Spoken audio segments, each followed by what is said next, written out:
Какое действие считается преступлением, при том, что оно не приводит к жертвам? Озвучено при поддержке авиасейлс. Переход дороги в неположенном месте при отсутствии машин на трассе. Эмуляция или пиратство игр, которые невозможно получить никаким другим способом. По последним данным, 87% игр, выпущенных до 2010 года, официально больше не продаются, и это огромная потеря. Съесть волшебный гриб, который ты нашел в природе. Полегче, Марио. Спать в машине, когда ты напился и не в состоянии управлять автомобилем. Главное, не спите на водительском сиденье. За то, что вы находитесь за рулем даже в припаркованном автомобиле, все равно вас могут привлечь за вождение в нетрезвом виде. Пиратская скачка из интернета роликов с милыми котятками. У кого-то есть авторские права на видосики с кошками? Полное видео на YouTube-канале апвоут. All right, everyone's presentations are done. Nick, the manager, said as he tried to move the discussion forward. Excuse me, I haven't. I recently found out something. Nick interrupted me and began to speak. There's apparently someone in this department who didn't graduate high school and is just a part-timer. Meetings should be for employees only. Absolutely right. His lackey, Mike, of course, agreed with Nick. I'm leaving. After leaving the meeting room, I started to shut down my computer. I noticed that an email had arrived, not in my personal inbox, but in the company's shared email. Thinking, there's no point in speaking up, no one will listen, I went home quietly. The next day, I heard a commotion from Nick's desk. He was staring at his computer screen, his face pale. Nick? Is something wrong? Mike looked at the screen with him. And he turned even paler than Nick. Why is he so angry? Knowing the reason for Mike's distress, I thought to myself, serves them right. My name is Adam. My mother passed away when I was in the 9th grade, and I was raised by my father. Well, you could hardly call it being raised. After my mother passed, my father changed. He drowned his sorrows in alcohol, and though he still went to work, he squandered our living expenses on horse racing. Because of that, I had to start working part-time as soon as I entered high school. Every month, I went to the convenience store with bills in hand that couldn't be auto-deducted from my father's account. Even though I endured it because I didn't want to be alone, I reached my limit in my second year of high school and dropped out. I found a live-in job at a distant inn. Thank you for everything. The day I left home, my father, still staring at the TV, spoke. Take care. That was our last conversation. Back then, 18 wasn't the age of majority, so I needed my father's permission to work, and I couldn't hide my place of employment. Yet, my father never visited me even once. I kept working just to survive, and before I knew it, I was 42. Years of hard work paid off, and I was transferred to the headquarters.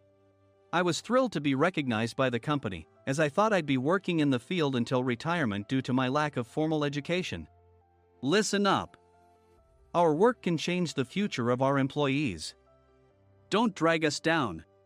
On my first day after the transfer, Nick, dressed in an expensive suit, spoke sternly. There was a reason for this. Our inn was located in a prominent tourist destination, known so well that everyone in the state could sing its commercial jingle. At its peak, we had 5 locations within the state. But that was long ago. Due to financial difficulties and aging facilities, only the place where I had worked for many years and the original establishment remained. I was prepared to lose my job anytime, but now there was a glimmer of hope. With the rise of social media, the tourist area where the inn was located started gaining attention again. Depending on how hard the sales department, where I was transferred, worked. We could either thrive or be forced to give up this prime location to the new hotel chains continuously popping up. For Nick, who had switched careers from another industry to strengthen our sales, this was a battle he couldn't afford to lose. I understood why he had to be strict. I will do my best. Nick sneered at my enthusiastic declaration. Did you not hear what I said? I'm sorry. I thought I was listening carefully. Out of habit from years of customer service, I apologized reflexively, though I had no idea what had offended him. Someone was watching me with a smirk. In this department, there are those who are expected to excel and those who have been shoved here because they have nowhere else to go. You are the latter. It was Mike, the section chief. He's 7 years younger, at 35. But he was called to headquarters much earlier than I was and had been moving around within the headquarters ever since. I'm not jealous, but I can't accept that he's my boss. Graduating from a prestigious university, he has an unusually high pride and caused many problems as a newbie, making things very difficult for me when I was the front desk leader. When I found out Mike was transferred to the sales department a month before me, I was disheartened. Mike is right. With just a middle school diploma, there's not much you can do. Don't even think about achieving results. As if I didn't exist, Nick remarked, "I'm thirsty." Mike eagerly ran to the coffee maker. It seems Mike is Nick's lackey. I regretted being happy about my transfer to headquarters, wishing I had stayed on site forever. Send a direct mail to every company on this list by the end of the day. Nick only assigned me tasks that even a new graduate could handle. What? There are over 1,000 companies. You want me to send to all of them by today? Yes, if you and your fellow misfits split the work, even those with nowhere else to go should finish by today. I glanced at the employees typing away expressionlessly. They were worn out from customer service, only thinking about leaving on time, or were women reassigned after having children, with zero motivation for work. Even Sam, a new graduate from the same university as Mike, who was supposed to be among the expected achievers, had no enthusiasm for the job, having joined the company wanting to do customer service. "I don't care what they say, I plan to quit any time," he said. Only Nick and Mike were highly motivated, making all the decisions between the two of them. I originally only wanted to work at the inn to survive and had no particular attachment to this job. I swallowed my words, thinking I had no right to reprimand them. About a month after the transfer, Nick told us with a frustrated look, "To commemorate the 50th anniversary, we've decided to create a plan exclusive for one group per day." Originally, Mike and I were supposed to come up with it, but our president, Mr. Thompson, insists on hearing everyone's opinions. "So, you all get a chance." As Nick explained, Mike began handing out prints. "Make sure not to embarrass Nick. If your ideas are half-baked, you'll have to redo them." It seemed that they had printed his handwritten notes by Mr. Thompson, which included several questions and a section for free responses. It made sense why Nick had to seek our input, given that all responses had to be submitted to Mr. Thompson. We were given a week to think about it, and a meeting was scheduled to compile our ideas. My plan is to let guests enjoy both the old and modern America. Nick began the presentations. Guests would watch a master confectioner at a nearby traditional sweet shop make sweets in front of them. The welcome drink would be premium tea in a bottle. Nick's plan was certainly attractive. After his presentation, Nick called on us to present in the order we were seated. Just as I stood up for my turn. "All right, everyone's presentations are done." "Excuse me, I haven't. I recently found out something." Nick interrupted me. "There's someone in this department who didn't graduate high school and is just a part-timer." He was likely talking about me. I joined the company as a part-timer and was made a full-time employee when I turned 20. That was 20 years ago, so Nick and Mike probably had no chance to know until recently. Meetings should be for employees only. Absolutely right. After that, Nick kept creating opportunities to solicit everyone's opinions, purposefully excluding me from speaking. The meeting unexpectedly heated up and went past the scheduled end time. A few people asked to leave, and the discussion continued with the remaining few. "Still here?" Normally, you'd leave in that situation. Though I had no attachment to the job initially, hearing kind words from customers made me want to make them happier. For someone like me, with nowhere to go, the inn was my home and customer service was my life. I felt pathetic about my current self. "I'm leaving." I left the conference room and started shutting down my computer. I noticed an email had arrived, not in my personal inbox, but in the company's shared email. Thinking no one would listen to what I had to say anyway, I quietly went home.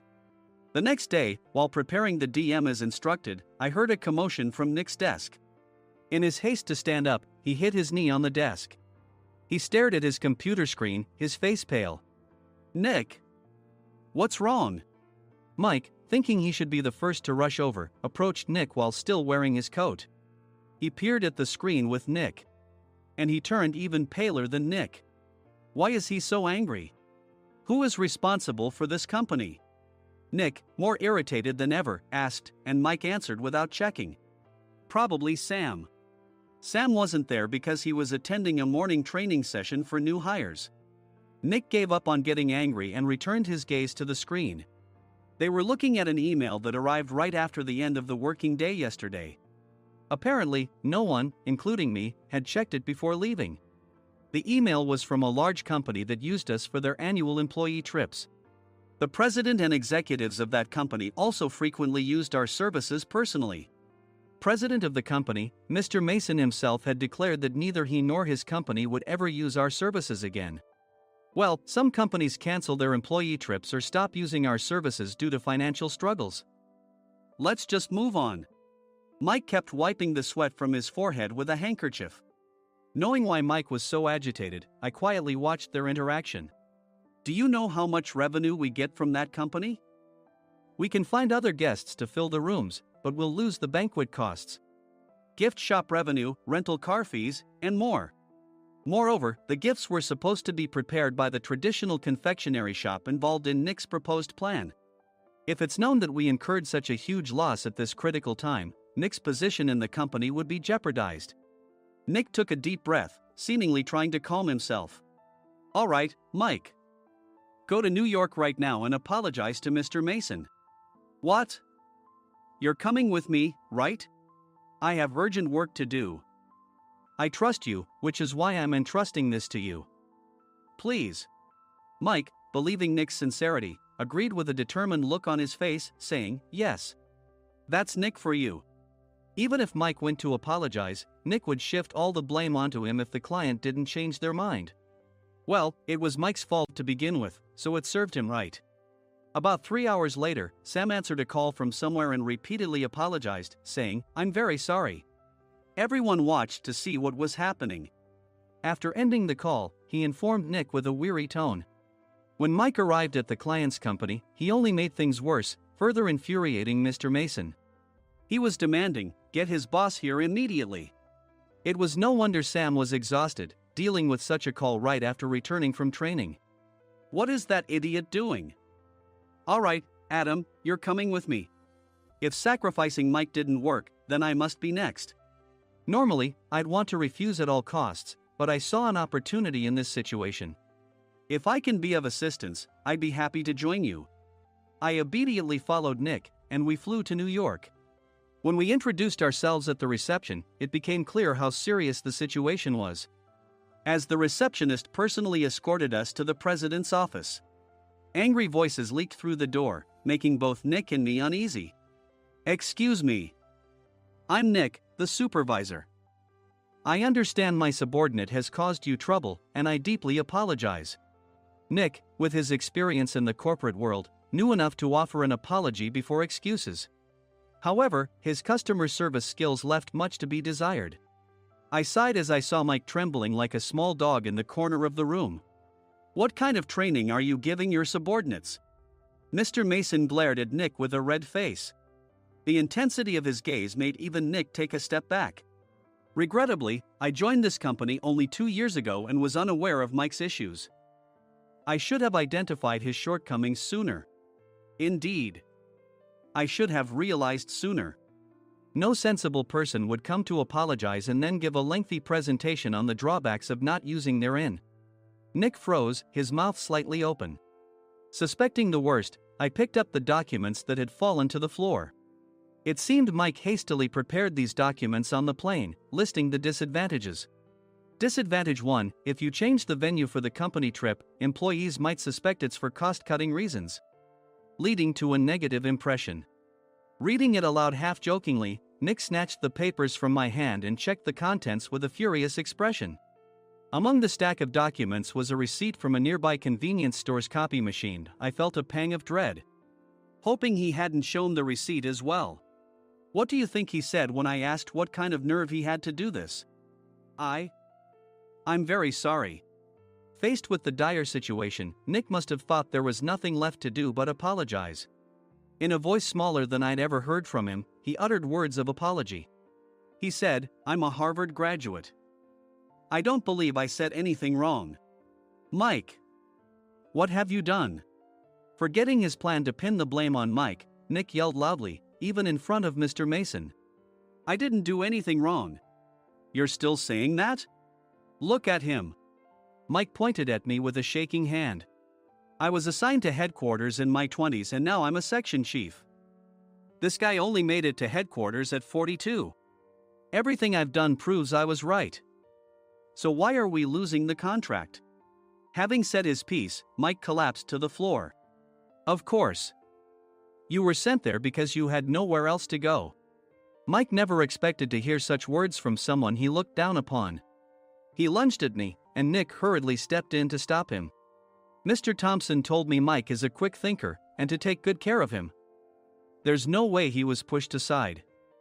Don't make things worse here. He didn't say quick thinker, he said only quick-witted, didn't he? I don't remember that part. I recalled the many troubles Mike caused when he was a newbie. When Mike was on the front line, his pride was so high that he never apologized to customers.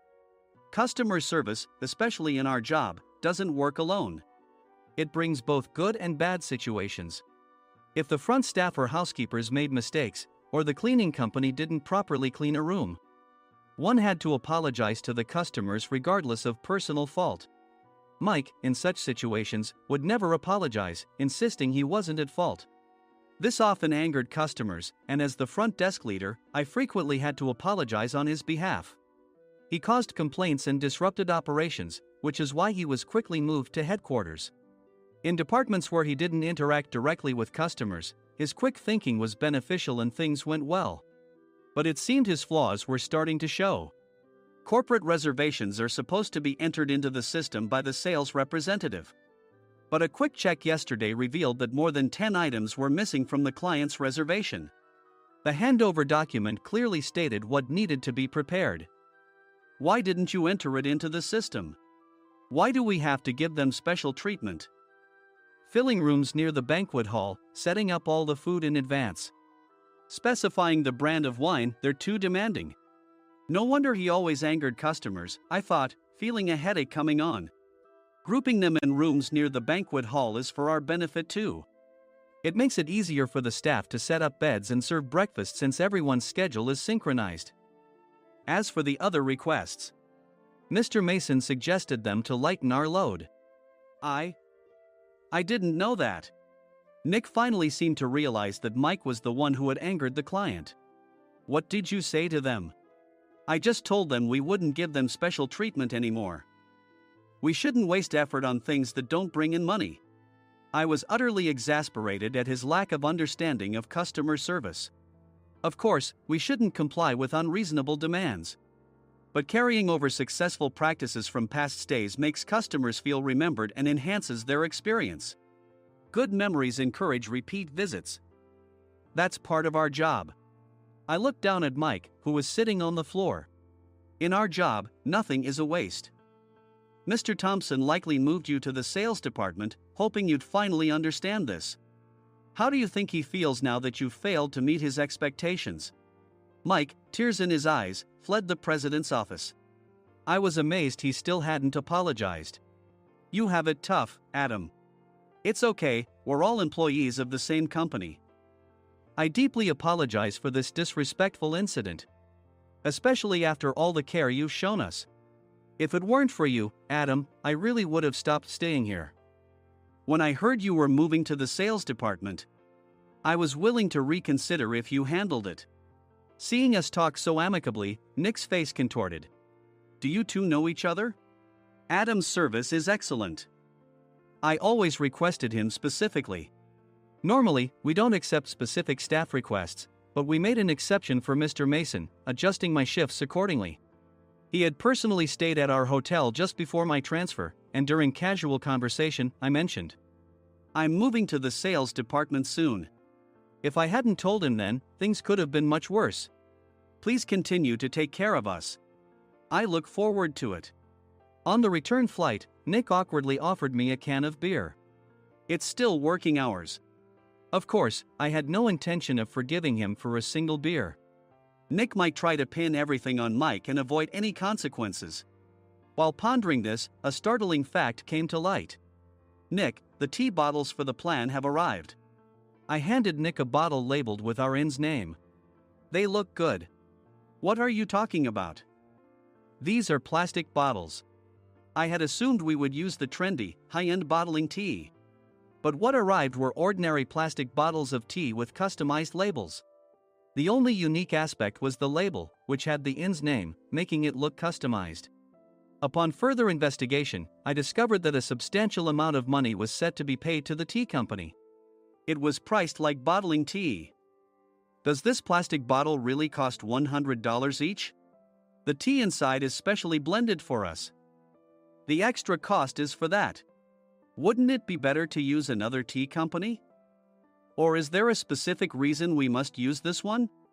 As Nick continued to make excuses, I showed him a printed email. I informed the tea company's president, Mr. Mitchell, that we discovered irregular payments and he confessed. He said you two were high school classmates and planned to split the extra money. That idiot. Why did he confess? That's not important. You should worry about yourself, this could turn into a police matter. Opening the bottle cap, I suggested. How about calming down with this tea? It supposedly has a relaxing effect. Nick drank the tea frantically. In the following days, decisions were made about their fates. Mike was reassigned to the General Affairs Department, with no chance of transfer or promotion, as per Mr. Thompson's orders. As for Nick, since the payment to the tea company hadn't yet been made, he narrowly avoided legal trouble. Instead, he was encouraged to leave the company, and to avoid further complications, Nick submitted his resignation. Rumor has it that connections between HR departments have made it difficult for him to find new employment.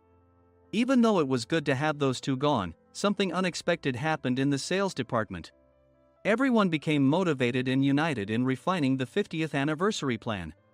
In the end, my plan was adopted. We collaborated with the Tourist Information Center to provide personalized guides. The plan, tailored to the number of guests, was truly special for the 50th anniversary. Hey, is Adam's family coming to stay? I immediately booked that special plan for my family. Sam noticed it on the reservation list and quickly picked up on it. Yes, I'm inviting my father. That's great. I might invite my parents too. I lacked the courage to face my father just as Adam. But here, with the confidence Mr. Mason praised, I felt ready. The 50th anniversary plan was a perfect opportunity to reconnect with my father. I hoped to bring back the days when we could laugh together as we once did.